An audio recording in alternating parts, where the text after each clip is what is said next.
খেলার শেষ চালটা চেলে দিল এবার নীলু। হ্যাঁ বন্ধুরা, ভিডিওতে লাইক দিয়ে দেখতে থাকুন। নীলু যখন কোয়েলের কাছ থেকে পুলিশের খবরটা পায়, ঠিক সেই সময় নীলু বলতে থাকে যে এই মুহূর্তে দাঁড়িয়ে আমরা একটা মাত্রই কাজ করতে পারি, সেটা হলো গিয়ে অনির্বাণ দাদাভাইকে ব্ল্যাকমেল। কারণ আমরা অনেক লুকোচুরি খেলা খেলে ফেলেছি কোয়েল, এবার আমাদেরকে ঝেড়ে কাটতে হবে। আর অনির্বাণ দাদাভাইয়েরও এবার সময় চলে এসেছে যে তোমার আসল রূপটা দেখার। কারণ তুমি যতক্ষণ পর্যন্ত না নিজের আসল রূপে আসবে ততক্ষণ পর্যন্ত অনির্বাণ দাদাভাই তোমাকে বোকাই ভাববে। তখন এই কথা বলা মাত্র কোয়েল বলতে থাকে যে কিন্তু তার বিনিময়ে তো এমন কোনো কিছু আমাদেরকে করতে হবে যার ফলে কিনা অনির্বাণ আমার কথা শুনতে বাধ্য হয়। কিন্তু সেটা কি করে বলো নীলু? অন্যদিকে নীলু বলতে থাকে যে সেটার কি করে, তুমি তো নিজেও খুব ভালো করে জানো যে অনির্বাণ দাদাভাইয়ের একমাত্র দুর্বলতা হলো রায় দিদিভাই। আর রায় দিদিভাইকে যদি একবার আমরা গুম করে ফেলতে পারি তাহলে নিশ্চয়ই তুমি বুঝতে পারছো যে ওর গুম হওয়ার বিনিময়ে তুমি যা চাইবে সেই সব কিছুই তুমি অনির্বাণ দাদাভাইয়ের কাছ থেকে আদায় করে নিতে পারবে।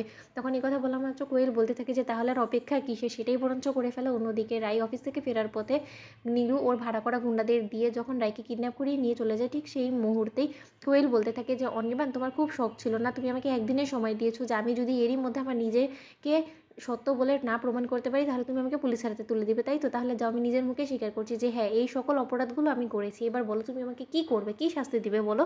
তখন এই কথা বলা মাত্র অনির্বাণ বলতে থাকে যে তুমি যখন নিজেও খুব ভালো করে জানো যে যে অপকর্মগুলো তুমি করেছো, নোংরামোগুলো করেছো, তার জন্য তুমি শাস্তি পাও না, তাহলে তো অবশ্যই তোমাকে সেই সকল শাস্তিগুলো পেতে হবে, আর সেটা খুব শীঘ্রই। তাই আমি কাল সকালবেলায় তোমার বিরুদ্ধে গিয়ে থানায় একটা এফআইআর করব।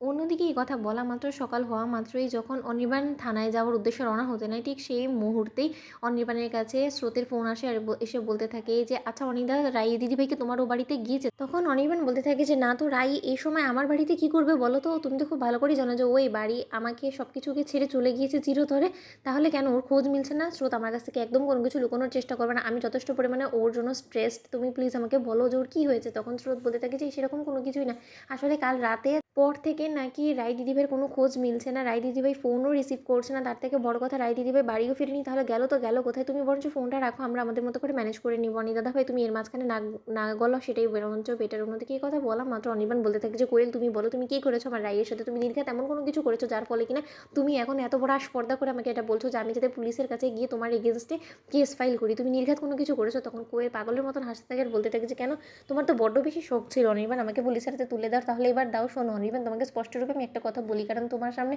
যেমন আমার আসল রূপটা বেরিয়ে এসেছে, তাহলে আর লুকোচুরি করে লাভটাই বা কি? তাহলে বরঞ্চ সোজাসুজি আমি আমার শর্তটা বলে দিই, তুমি যদি সত্যকার অর্থেই চাও যে না রায়ের উপরে যাতে কোনো একটা আঁচও না আসে, তাহলে এর বিনিময়ে তোমার আমাকে বিয়ে করতে হবে, আমাকে স্ত্রী হিসেবে স্বীকৃতি দিতে হবে। আর যদি সেটা না করে তুমি অন্য কোনো রকম চালাকি করার চেষ্টা করো তাহলে কিন্তু হিতে বিপরীত হয়ে যাবে, আর এতে উল্টো রাই কষ্ট পাবে। কারণ এমনও হতে পারে যে রাইকে চিরতরে আমি সরিয়েও দিতে পারি। তোমাদের ভিডিওটা ভালো লাগলে লাইক, সাবস্ক্রাইব করতে ভুলো না।